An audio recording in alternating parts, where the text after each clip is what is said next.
డాక్టర్లు చేయలేకపోవచ్చు, రక్త సంబంధికులు చేయలేకపోవచ్చు, బంధువులు చేయలేకపోవచ్చు, అధికారులు చేయలేకపోవచ్చు, నాయకులు చేయలేకపోవచ్చు, డబ్బు చేయలేకపోవచ్చు, ఏది కూడా భూమి మీద నీ జీవితంలో చేయలేకపోవచ్చు. ఇది జరగదు, ఇది ఇంతే, ఇది అసాధ్యమే, ఇలాగే ఉండిపోతుందేమో అనే పరిస్థితి కూడా మార్చేది ఏంటో తెలుసా?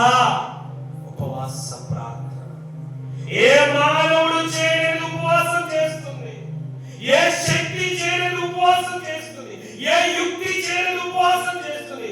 మానవ శక్తికి మించిన ఉపవాస ప్రార్థన.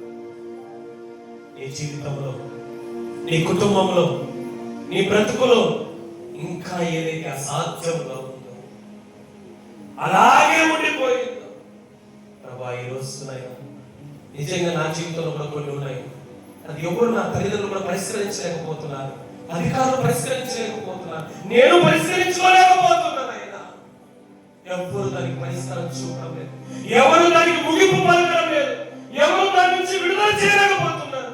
ఉపవాసం ఒకటే అన్నావు ఆయన, నేను చాలా సార్లు ఉపవాసం ఉండలేకపోయా, నన్ను క్షమించు. ఉపవాస ప్రార్థన ఉండలేకపోయా, క్షమించు. ఈ రోజు నుంచి ఉంటా. ఉపవాసం ఎలా ఉండాలంటే అది కూడా హృదయపూర్వకంగా ఉపవాసం ఉండాలి, తగ్గించుకొని ఉపవాసం ఉండాలి. మూడవదిగా పశ్చాత్తాపంతో ఉపవాసం ఉండాలి. నాలుగవదిగా ఐక్యతతో ఉపవాసం ఉండాలి. ఆరవదిగా బాధ్యతతో ఉపవాసం ఉండాలి. ఆరవదిగా దేవుని మందిరానికి వచ్చి ఉపవాసం ఉండాలా. ఏడవదిగా నిస్వార్థంగా ఉపవాసం ఉండాలి.